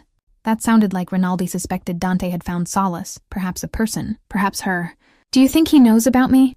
she whispered. Dante's eyes flashed protectively. "He might suspect I was with someone when I wasn't at the docks. He'll dig for any advantage, but he doesn't know who, I'm certain of that. Only a handful of my most trusted even know you're here." Elena thought of the many eyes in the villa. Guards, staff. Trusted or not, secrets had a way of slipping out, and Rinaldi's reach could be long. "We should assume he'll try to find out," she said. "What will you do?" Dante's gaze drifted past her, toward the bright garden, but his focus was inward. "I agreed to the meeting." "What?" Elena grabbed his arm instinctively. "You can't. He's luring you." He looked down at her hand on his sleeve and gently placed his own over it. "I know, but refusing outright would only spur him to more aggressive action, perhaps an assault on my holdings. Or even this house. Accepting buys me time and keeps him guessing. I won't go unprepared." Elena's throat tightened. The thought of Dante walking into Rinaldi's snare was terrifying. Time. Time for what? What are you planning? Dante's jaw set. "I'll mirror his play. Arrange my own surprise, but I won't discuss details here." He cast a wary glance around, as if even the walls could have ears. She realized how much he lived in a state of caution and mistrust. "What about me?" she asked softly. "If you go to meet him, what happens to me?" Dante's fingers closed around her hand firmly. "I'm moving you somewhere safe, away from here until this is over." She tensed. "Alone? I'll send a detail with you. Men I trust with my life." He squeezed her hand, and for a moment his expression cracked with concern. "Elena, I can't focus on handling Rinaldi if I'm worried about you. I need to know you're out of his reach. After last night, he might try to locate you, or at least guess at who you are. I'm not taking that risk." Her instinct was to protest being shuttled off yet again, but logic told her he was right. She would only be a vulnerability in the showdown. Still, the idea of being parted, not knowing what might happen to him, filled her with dread. "Where will you send me?" "One of my properties outside the city. A vineyard estate in Avellino. It's quiet, remote, heavily guarded. Rinaldi wouldn't think to look there. You'll be safe." Elena swallowed the urge to argue. Safe but waiting, racked with worry, that would be her lot. Yet what choice did she have? "All right," she conceded quietly. "I'll go." Relief softened his features. Dante lifted their joined hands and, in a gesture that made Elena's breath catch, brushed a kiss across her knuckles. "Thank you," he murmured. "I promise I will come for you as soon as I can, and when I do, this will all be over." Elena felt warmth and fear coiled together in her chest. She could only nod. The preparations were swift. By late afternoon, as the sun dipped westward, Dante had assembled a small convoy. A black-armored SUV was brought around. 2 guards armed with submachine guns took their places in a second vehicle to lead, and another 2 in a tailing car. Dante's own lieutenant, an older man named Arturo, whom he introduced as someone who had cradled him as a newborn, would ride with Elena. Dante insisted on escorting her to the SUV personally. At the car door, he held her arm, his eyes roaming her face as if committing every detail to memory. Elena managed a brave smile she didn't quite feel. "Don't do anything reckless," she said, attempting levity. "That's my job, remember?" A faint smirk touched his lips. "I'll try. But no promises if Rinaldi tests my patience." A quick exchange of looks said what neither could in front of the watching men. "Be careful. Stay safe. Come back." Dante stepped back and Arturo helped Elena into the back seat. She rolled down the window as the engine started. Dante leaned in one more time. "I'll see you soon, Elena. Fidati di me. Trust me." "I do," she whispered, surprising herself that it was true. "And Dante, be careful."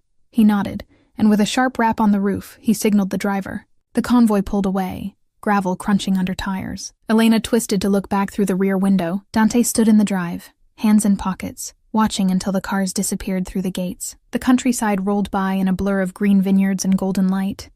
Elena tried to calm her racing thoughts by focusing on the scenery.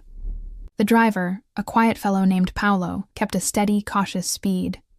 Arturo sat in the passenger seat, a rifle laid across his lap, eyes keen on the road. No one expected trouble so soon, so close to Dante's stronghold.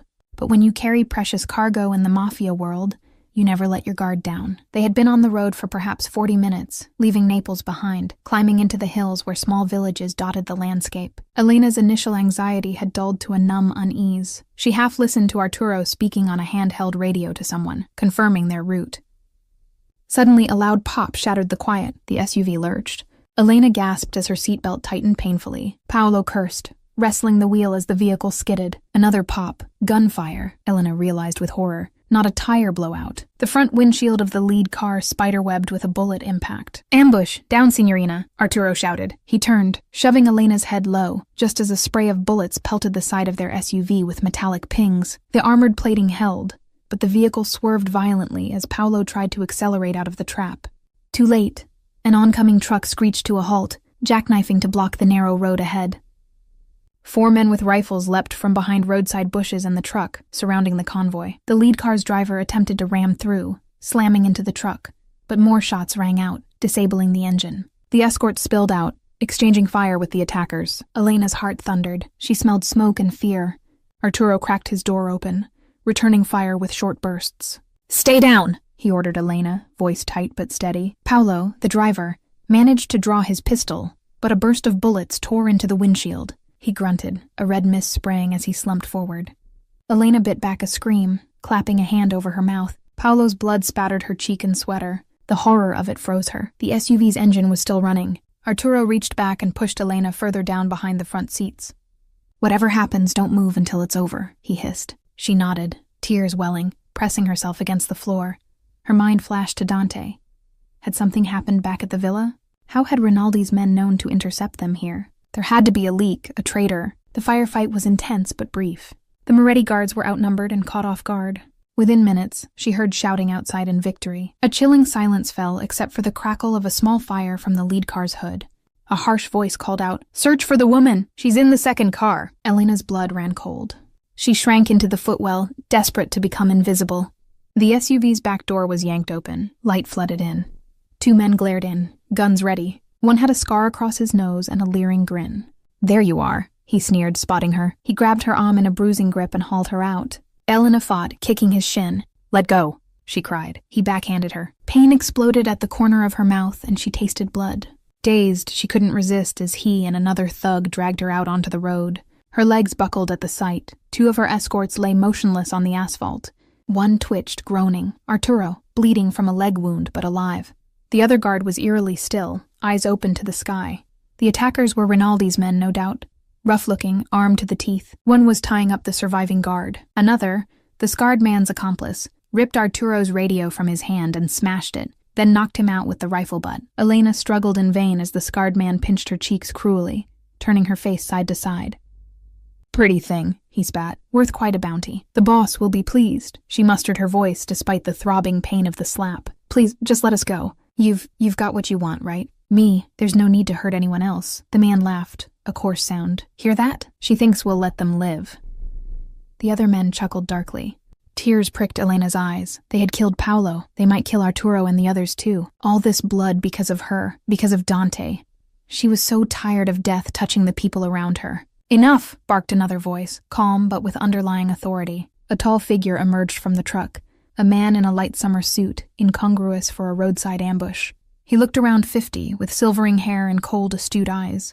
He did not carry a weapon openly, but the deference the others showed marked him as the one in charge. Elena recognized him from a photo that had been in a newspaper article about organized crime crackdowns.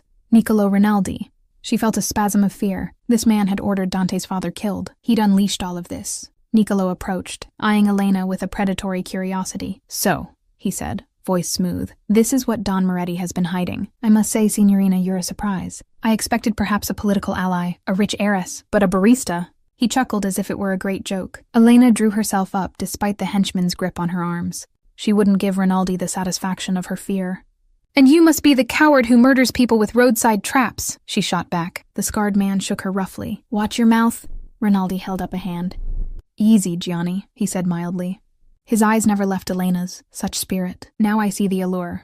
If looks were her only asset, Dante wouldn't be so smitten. "But you, my dear, have fire." Elena glared. Blood from her split lip trickled down her chin. "Dante will come for me," she said, hoping her voice sounded braver than she felt. Rinaldi smiled, patronizing. "I'm counting on it." He casually pulled a silk handkerchief from his pocket and offered it to her. "For your lip. There's no need for further discourtesy as long as you cooperate." She refused to take it, clenching her jaw though it stung. Nicolo shrugged and tucked the handkerchief back.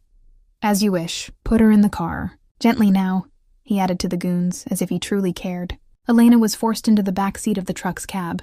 2 men flanked her, guns in laps. Rinaldi got in the front passenger seat, and another thug took the driver's side. As the engine started and the truck jerked forward, Elena dared a last glance out the window. Arturo was on his knees, hands tied, watching helplessly as they sped away. Icy dread settled in Elena's gut. She could only pray the men wouldn't execute the survivors once she was gone. Her temple throbbed where she'd been struck.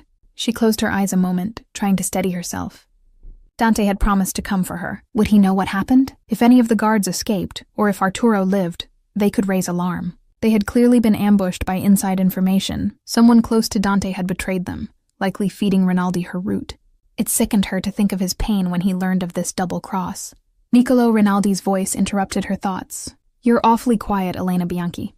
Her eyes snapped open in surprise at hearing her name from his lips. He turned in his seat enough to see her. "Yes, of course I know who you are. I make it my business to know what Dante values. And it didn't take long to dig up the basics once I caught wind of his newfound amica." He pronounced the word friend with a mocking lilt. Elena mustered courage to speak. "If you know who I am, then you know I have nothing to do with any of this Mafia feud. I'm just a cafe owner." Rinaldi's brows lifted. "True, a civilian entirely. You're quite innocent in all this." "Or you were," he tissed with feigned sympathy. "You should have stayed out of Dante's bed, dear. Though I can hardly blame you. The man has a way of drawing people in with that brooding charm." Heat rushed to Elena's cheeks. She hadn't even been in Dante's bed. Rinaldi's assumptions were lewd and invasive. "I'm not his lover," she hissed. "Not that it's any of your business. Is that so? Well, you soon will be his downfall regardless," Rinaldi mused. "Men in love make mistakes. They show hand after hand until nothing remains up their sleeve." Elena said nothing, unwilling to give him any psychological victory. Rinaldi chuckled at her silence. "Tell me, has he shared his tragic history with you yet? How my men riddled his father with bullets while young Dante crawled away through a storm drain to save his own skin? Or how he slaughtered my nephews in retaliation one by one? Quite the epic cycle of vendetta we have. And now it's your turn to join the story." His tone was almost cheerful, discussing such horrors. Elena's stomach churned. "If you're planning to hurt him through me, you'd only be proving him right. That you're a monster." The older man's eyes hardened, revealing the steel beneath the pleasant veneer. "Monster, perhaps, but I am what this world made me. Just as Dante is what his father made him. Can't escape blood, Elena. Your Don Moretti tries, pretends he's different from his old man because he spares civilians and donates to churches. But at the end of the day, he's a killer too. Don't forget that." Elena refused to be rattled. "Dante is twice the man you are. He has honor." Rinaldi barked a laugh. "Honor? How quaint. We'll see how honorable he remains when he's faced with a choice between that and you." His gaze turned pointed. "Or haven't you wondered, dear, just why your papa died the way he did?" Elena's heart froze mid-beat. My father?" The question escaped in a whisper. Nicolo smiled thinly. "Ah, I see Dante hasn't enlightened you. Or perhaps he doesn't know, but I do, Bianchi. Yes, I recall that name now. I believe my men had a little business with him 5 years back." He pretended to search his memory, though Elena sensed he was relishing every second of this. "Yes, he owned that cafe before you, didn't he? Stubborn fellow, refused to pay protection under the new order. We had to make an example. It was supposed to just be a beating. But these things go too far sometimes." He snapped his fingers. "One knife between the ribs, that's all it took. A pity." "I hear he was well liked." Elena's vision blurred, a roaring in her ears. No, it was a mugging," she stammered, denial and shock crashing over her. Rinaldi shrugged. "Call it what you will. Mugging, extortion doesn't matter now. He died because of the little war Dante's father sparked. Because our kind made your neighborhood a battleground." He clucked his tongue. "I wonder what your Dante will say, knowing that. Will he apologize on behalf of our whole sordid world? Or just use it to fuel his endless thirst for vengeance?" Elena felt as if she might be sick. Tears burned in her eyes, but she refused to break in front of this man. Rage and grief welled in tandem. "You killed him!" she rasped. "You killed my father." The coldness in her own voice surprised her. Nicolo must have heard the promise of hate there, because he watched her warily for a moment, then turned back around without another word. Elena fell silent, pressing herself into the seat. Shaking with silent sobs she tried to suppress. Her beloved papa, taken not by random fate, but by this man, for the crime of standing up to thugs. And by extension, because of the Mafia feud that had engulfed her city. The very feud Dante was part of. Her thoughts swirled in confusion and pain. A part of her wanted to condemn Dante too. Did his family's presence indirectly cause the circumstances of her father's death? He was part of that world, even if not personally involved in that incident, but her heart resisted blaming him. Dante was trying to shield her, not hurt innocence. It was men like Rinaldi, remorseless, power-hungry, who deserved her fury. And fury she had. It simmered beneath her fear, giving her strength. She glared at the back of Rinaldi's head, quietly vowing that he would not break her spirit. For her father's memory, for Dante's sake, she would endure. The truck sped on as dusk approached. They eventually turned off the main roads, climbing toward what looked like an abandoned monastery perched above a rocky gorge. Rinaldi's hideout, presumably. Elena braced herself. Darkness would fall soon, and with it, Dante would realize something had gone wrong. If any of her escort lived to tell, he might already know. Perhaps even now he was preparing to come for her as he promised. She clung to that thought. Dante would move heaven and earth to find her, she believed that. And when he came, Niccolo Rinaldi would learn just how dangerous love could be. For now, she steeled herself for captivity. She would not cower. She would fight in whatever small ways she could, even if only by denying Rinaldi the satisfaction of her despair. Her father's face flickered in her mind, the gentle eyes, the proud smile. She sent a silent plea to him wherever he was. "Papa, give me strength." As the truck rolled through the gates of the old monastery and armed men closed in around them, Elena Bianchi squared her shoulders and lifted her chin, preparing to face the darkness ahead. Night had fallen by the time Dante's car screeched to a halt at the base of the hill below the old monastery. He'd driven himself, a rarity, pushing the car to its limits once he got the call. The message from Arturo had been brief and agonizing. Convoy hit. Elena taken. Dante's blood had run cold, then boiled with rage. Niccolo had moved faster than anticipated. The meeting invitation was a ruse. The real plan was already in motion. Dante had immediately mobilized what forces he could trust on short notice. He chose only a handful of men with unquestioned loyalty. Luca was among them, practically begging to come, determined to make amends for his earlier lapse. Dante agreed. He needed every capable hand, and Luca knew how much Elena meant now. They'd intercepted a faint tracking signal from one of the vehicles. Arturo had managed to trigger a silent alert before Rinaldi's men smashed the radio. It led them here, to this crumbling monastery that Rinaldi's clan had used as a stronghold before. Under cover of darkness, Dante and 4 of his men ascended the wooded slope toward the stone walls. Cicadas hummed in the brush, oblivious to the violence about to erupt. Dante's heart pounded with cold focus. Every fiber of him was attuned to one goal: get Elena out, alive. Anger at the betrayal, someone in his ranks had sold them out, would be addressed later. There was no room for distraction now. At a break in the trees, the monastery's outline came into view. Ancient stones and arches silhouetted against the night sky. A few lights glowed in high windows and in the courtyard where 2 guards with rifles stood by the gated entrance. Dante signaled silently. 2 of his men peeled off to flank the guards. A dull thwip of a silenced pistol and a muffled cry. One sentry crumpled. The other fumbled his weapon, but a dark figure, Luca, Dante noted, dropped from the wall behind and knocked him out cold with the butt of a gun. They slipped through the gate. Inside, the courtyard was overgrown, weeds poking through cracked paving. Dante recalled intel that a subterranean crypt connected to catacombs, a potential hideout or escape route. They had to be cautious.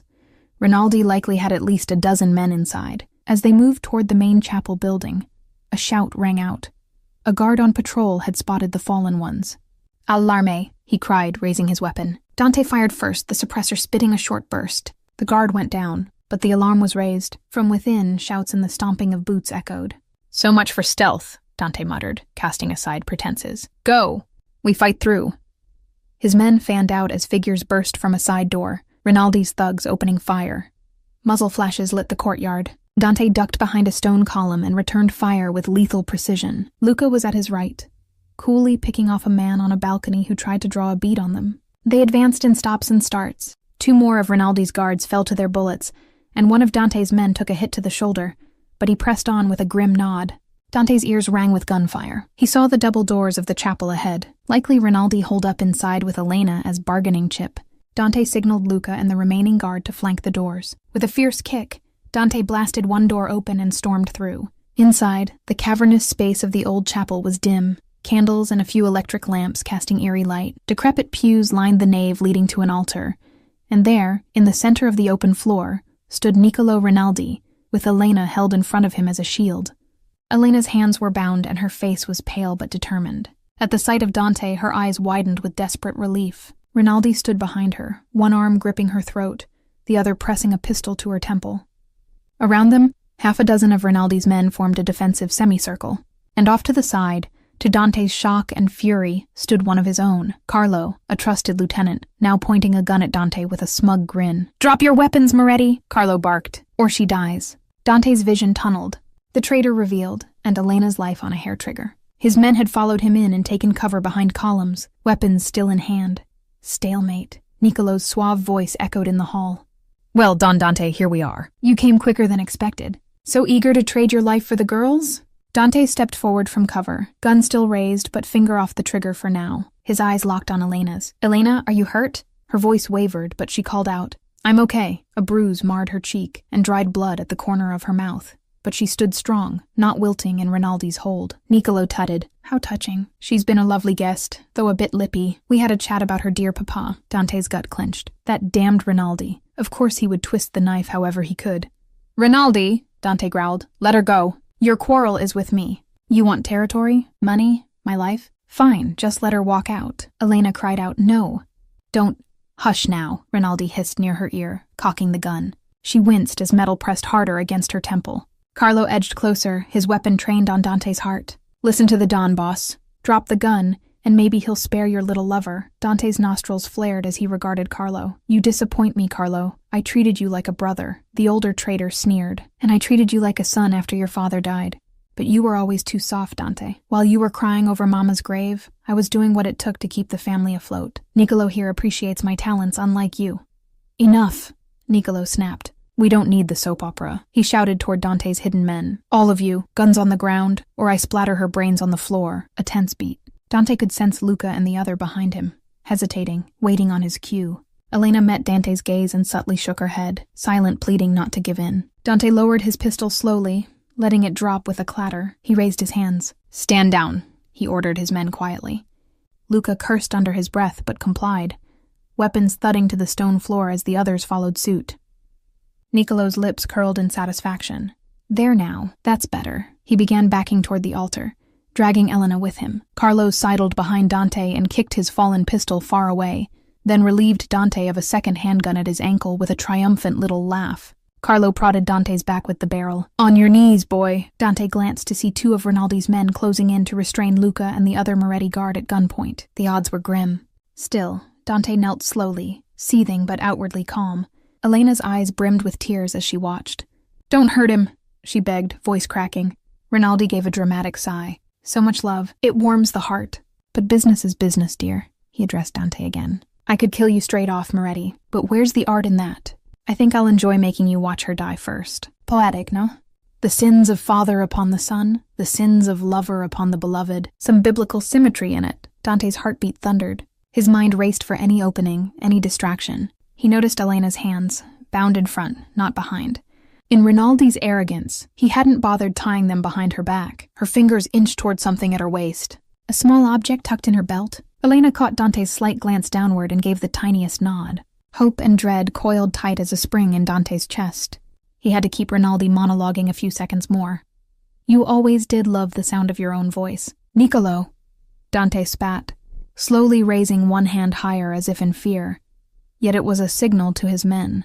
A subtle gesture they'd know. "Wait. Perhaps if you spent less time talking and more leading, your men wouldn't have defected to me over the years." Rinaldi's face twisted with rage. "I led fine until your upstart father tried to carve Naples in half. I'll take pleasure finishing the last of the Morettis." He steadied his pistol at Elena's temple, finger tightening. At that instant, Elena moved. With a cry, she drove her elbow back into Rinaldi's ribs and simultaneously lifted what she'd procured, one of the candles from the altar, now a flaming stub, and jammed it backwards into Rinaldi's face. Hot wax and fire met his eye. Rinaldi howled, recoiling. The gun wavered from Elena's head. In that split second, Dante exploded into action. He lunged up from his knees, grappling the barrel of Carlo's rifle, spoiling the traitor's wild shot. The boom of the gun echoed as a bullet chipped stone inches from Dante's ear. Luca seized the moment, too. He dove for one of the fallen guns and fired at the thug guarding him, dropping the man. Chaos erupted. Elena scrambled out of Rinaldi's loosened grasp. Rinaldi, blinded in one eye by hot wax, fired blindly in rage. Dante, having wrested Carlo's rifle aside, landed a crushing punch to Carlo's throat. The traitor choked, stumbling. Dante ripped the rifle from his hands and without hesitation emptied 2 rounds into Carlo's chest. Carlo fell with a look of shock, blood blooming through his shirt. Dante spun just as Rinaldi regained sight of him. The older Don's face was contorted with pain and fury, his pistol swinging toward Dante, and Elena, who was directly between them now on her knees. For a heartbeat, Rinaldi and Dante locked eyes over the barrel aimed at Elena. A predatory grin flashed on Rinaldi's burned face. He adjusted aim toward the back of Elena's head, intending to execute her out of pure spite. "No!" Dante roared. In 2 strides he was there, one arm scooping Elena and hauling her aside, the other bringing Carlo's rifle up. Rinaldi squeezed the trigger. The shot rang out. Fire seared Dante's upper arm. He'd caught a graze as he pulled Elena clear. Ignoring the pain, Dante leveled his rifle one-handed and fired. The bullet caught Niccolo Rinaldi square in the chest. The Don staggered, a crimson stain spreading on his fine suit. His pistol dropped, clattering on the altar steps. Niccolo looked down at the wound incredulously, then at Dante. His mouth worked, as if to speak, but only blood came forth. He collapsed backwards against the altar rail and slid to the ground, eyes glazing over in lifeless surprise. Sudden silence fell in the chapel, save for the ragged breathing of the living. The last of Rinaldi's men, seeing their boss down, either lay wounded or had thrown down arms in surrender to Dante's backup now flooding in from the courtyard. Dante stood panting, rifle still half raised, adrenaline coursing. It was over. Rinaldi was dead, the feud at last decapitated. But none of that mattered in comparison to the woman now clinging to him. "Elena!" Dante gasped, tossing the rifle aside. She had her arms, still bound at the wrists, wrapped around his waist from when he'd pulled her from harm. He gently took her shoulders, pushing her back just enough to scan her for injuries. "Are you hurt?" She shook her head quickly. Tears streamed down her cheeks, her composure finally shattering in the safety of his arms. "No, Oh God, Dante!" She sobbed and threw her arms around his neck. He crushed her to his chest, wrapping his good arm tightly around her trembling form. Every ounce of fear, anguish and relief poured out as he buried his face in her hair. "I've got you," he murmured hoarsely. "It's all right. I've got you." They knelt there amidst the carnage, holding each other as if nothing else existed. Dante closed his eyes, breathing her in, silently thanking every power that be for getting her out alive. After a long moment, Elena leaned back enough to touch his face. Her fingers traced over a bruise on his cheekbone he hadn't realized was there. "You're bleeding," she said, noticing the streak of blood on his torn sleeve where the bullet grazed him. "It's nothing," he assured, covering her hand with his. The cut on her lip and bruise on her face ignited his protective anger again. He brushed a thumb over her split lip tenderly. "I'm sorry I let this happen to you." "I'm so sorry, Elena." She shook her head, fresh tears falling. "It's not your fault. You saved me." Dante's throat tightened. There was more, though. He had heard Rinaldi's taunt about her father. He felt Elena deserved the truth, and an apology for that too, even if it wasn't directly his doing. "Rinaldi, what he said about your father," Dante began quietly, guilt-laden in his tone. Elena sniffed, swiping at her tears. "He told me the truth, that his men killed Papa because he refused to pay them, because of this stupid war." Agony flickered over her face, and Dante gently cupped her cheek. "Elena, I didn't know. If I had—" His voice broke. "My family, our fight, we caused so much pain. Your father should never have—" "Hush," she whispered, placing 2 fingers over his lips. "This wasn't on you. You were barely an adult yourself when it happened. It was on Rinaldi and those like him." Her eyes searched his earnestly. "You're not like him, Dante. I know that now. You would never hurt an innocent." Emotion clogged his chest. That she could look at him, blood on his hands and all, and still see a good man. It humbled him beyond words. Elena managed a shaky smile through her tears. "You've proven yourself to me, Dante Moretti. Today, and last night, and everything. You're the man who risked everything to keep me safe, not the one who ruined my life. Please don't blame yourself for what he did." Dante drew her into his embrace again, pressing a kiss to her temple. "You are incredible," he murmured. "Do you know that?" She gave a faint laugh that hitched with lingering sobs. "All I know is that I never want to be apart from you again. I thought I'd lost you. I thought I'd never get to tell you." She trailed off, suddenly shy. Dante pulled back slightly to look at her properly. The flickering candlelight danced in her warm brown eyes that held such unwavering trust in him now. He realized how close he'd come to never seeing that trust again, and it spurred him on to speak from his soul. "Elena, He took a breath, his voice turning thick. "You once asked me what I wanted. At first I thought it was just your coffee, your companionship, but it's so much more. I want your happiness, your safety. I want you, il tuo cuore, la tua anima, your heart, your soul, because you already have mine." A soft gasp escaped her lips. Dante gently brushed back a strand of her hair, his hand trembling ever so slightly. "I love you, Elena," he said. The words reverent, like a vow. "I know I don't deserve you after all I've done, but I can't imagine life without you now." Elena's eyes shone brilliantly, fresh tears spilling, but this time of joy. "Oh, Dante, ti amo." Her voice was sure, even as it quivered with emotion. "I love you. I think I started falling in love the moment you stormed into my cafe and demanded to know who made your coffee." She let out a watery chuckle at the memory. Then her expression grew serious. "You might be a little overbearing at times, Don Moretti," she teased softly, "but you have a good heart. You just needed someone to remind you of it." He couldn't hold back any longer. Dante leaned in and captured her lips with his. The kiss was tender at first, mindful of her injury, but quickly deepened with all the pent-up longing and fear of loss. Elena responded fervently, her bound hands clutching at his shirt. The world around them, wounded men, echoing footsteps of his soldiers securing the area, fell away. In that kiss was a promise sealed, to stand by each other, to heal each other's wounds, to forge a new path forward out of the darkness. When they finally parted, both breathless, Dante rested his forehead against hers. "From now on, only sweetness, no bitterness," he whispered, referencing her lavender coffee that started it all. She smiled radiantly. "Only sweetness," she agreed, and for the first time in as long as she could remember, Elena felt truly safe. Several weeks later, the late autumn sun cast a golden glow over Naples, warm for the season. At Cafe Bianchi, the morning rush had ebbed to a pleasant hum of conversation and clinking cups. The cafe had reopened just a week ago, to the delight of the neighborhood. Rumors had swirled about Elena's sudden disappearance and miraculous return. She offered a simple story of being called away for a family emergency. The regulars welcomed her back with open arms, none the wiser to the dramatic turn her life had taken. Elena stood behind the counter, expertly finishing a cappuccino with a flourish of latte art, a heart, something she found herself drawing quite often these days. As she served it to an elderly couple, the door chime jingled. In walked Dante Moretti, though to a casual observer he was just a tall, handsome man in a crisp white shirt, sleeves rolled to the elbows, far more relaxed than he'd once been. The entire cafe seemed to brighten at his entry. Perhaps it was just Elena's perception, but she swore she saw even the dour old men in the corner smile a bit when Dante greeted them. He made his way to the counter. "Buongiorno, amore," Dante said, voice low and affectionate. Elena felt a delightful shiver at the term of endearment.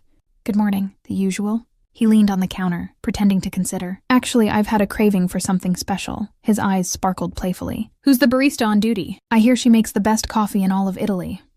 Elena grinned, playing along. "That would be me, sir." Dante feigned surprise. "You? Well then, I'll have whatever won your heart." He winked, and she laughed softly. It still amazed her, the transformation in him. Not that Dante wasn't still formidable when needed. He'd spent the last weeks decisively dismantling the remnants of Rinaldi's operation and rooting out betrayal within his own. But true to his promise, he'd done it swiftly and then set about legitimizing aspects of his business. He confided in Elena that he was working on an exit strategy from the more nefarious dealings, installing trusted allies to manage things under a strict code that forbade harming innocents. It was a work in progress, but he was determined, for her, for a chance at a life not mired in constant bloodshed. Today, though, he was just a man in love coming for his morning coffee. Elena began to brew an espresso, adding her signature touches. As the rich aroma filled the air, she glanced at Dante. A faint scar now cut through the skin of his upper arm where the bullet grazed him. She'd kissed that scar often, a reminder of how close she'd come to losing him. Her own bruise had faded, and with it the nightmares of that night began to lose their grip. Each day that dawned peacefully was a gift she didn't take for granted. She finished the special espresso and set the cup before Dante. A delicate swirl of foam decorated the top, emanating hints of cinnamon and lavender. He inhaled appreciatively. Instead of reaching for the cup immediately, Dante reached for her free hand, intertwining their fingers across the counter. "Thank you," he said quietly, though the word carried a wealth of meaning. "Thank you for this coffee, for this morning, for this life we are building." Elena squeezed his hand. "Always." Dante lifted the cup and sipped. His eyes closed as the familiar taste bloomed on his tongue. When he opened them, they shone with emotion. "Marry me, Elena." She blinked, certain she misheard over the buzz of the cafe. "What did you say?" He set the cup down, came around the counter in 2 strides, and to her astonishment and the delight of a few onlookers, got down on one knee. He held her hand to his heart. "I didn't plan to do this here like this, but it feels right." He gazed up at her, unguarded and earnest. "Elena Bianchi, you brought light into my life when I was lost in darkness. You gave me back hope and taught me how to love. I can't imagine another day without you by my side. Will you marry me?" Tears sprang to Elena's eyes, and she laughed through them, a joyful, incredulous sound. "Si, yes, Dante, yes!" The cafe erupted in gentle applause and cheerful laughter as Dante stood and captured Elena's lips in a sweet, brief kiss, mindful of their amused audience. Elena blushed at the claps and whistles from the regulars, but the happiness on Dante's face was radiant, matching her own. He slipped a ring from his pocket, a simple, elegant band set with a small ruby, the color of a perfect espresso crema. With trembling fingers, he slid it onto her hand. It fit perfectly. "I had Gianni fetch it from my mother's collection," he whispered, eyes shining. "She would have loved you." Elena felt a surge of warmth and pride. "I wish I could have met her, but I feel like maybe she's been watching over somehow. Maybe it was she who nudged you into my cafe that night." Dante smiled softly. "Perhaps. She always did have a mysterious way about her." He gathered her into his arms, and the patrons respectfully returned to their own business, leaving the lovers in their private moment amidst the public space. Elena rested her head against Dante's chest, hearing the steady, strong beat of his heart. This was home. No longer just the cafe, but Dante's embrace, the life entwined with hers. Outside, a church bell rang the hour. The city carried on with its usual clamor, but inside Cafe Bianchi, everything was at peace. Elena looked up at her soon-to-be husband, love swelling in her chest. "I'll make you coffee every morning forever if you want," she joked lightly. Dante brushed the back of his hand along her cheek. "As tempting as that is, I didn't fall in love with you just for your coffee, Mia cara." He kissed her forehead. "I fell in love with your bravery, your kindness, your stubborn, beautiful soul." Her eyes glistened with tears of joy. "And I fell in love with the man beneath the armor, the one who plays piano at midnight and would storm a fortress for me." He chuckled. "I'd storm 100 if I had to, but thank God one was enough." They shared a quiet laugh, foreheads touching. In the background, the espresso machine hissed, and a barista, a new hire Elena was training, took over serving customers, allowing the moment to linger between them. Finally, Dante gently released her, but not before stealing one more quick kiss. "I should let you get back to your patrons," he teased, noting a line beginning to form. Elena winked. "They can wait a minute. The boss is here." Dante grinned. Not long ago, he was the boss in every room he entered, commanding fear. Now he was happy to be teased as one among many in her domain. He took his demi-tasse cup and raised it in a toast. "To us." Elena grabbed her own half-finished latte and clinked it softly to his cup. "To love and to new beginnings." They drank, eyes never leaving each other. The taste was sweet and warm, lingering on the tongue like a promise fulfilled. Dante set his empty cup down, satisfaction evident. "Who made this coffee?" he asked in a playful whisper, echoing the words that started everything. Elena leaned across the counter, her smile luminous. "I did," she replied as she had that fateful night. Dante reached out and caressed her cheek with the backs of his fingers, a tender reverence in his gaze. "It's perfect," he said, and he wasn't just talking about the coffee. In that simple morning ritual, two souls meeting over a cup, both Dante and Elena knew they had found something rare and precious. Out of danger and darkness, they had forged a bond unbreakable, a love that was as rich and bold as the finest Italian brew, with just enough sweetness to make life worth every sip. Together they would savor it, one day at a time for the rest of their lives.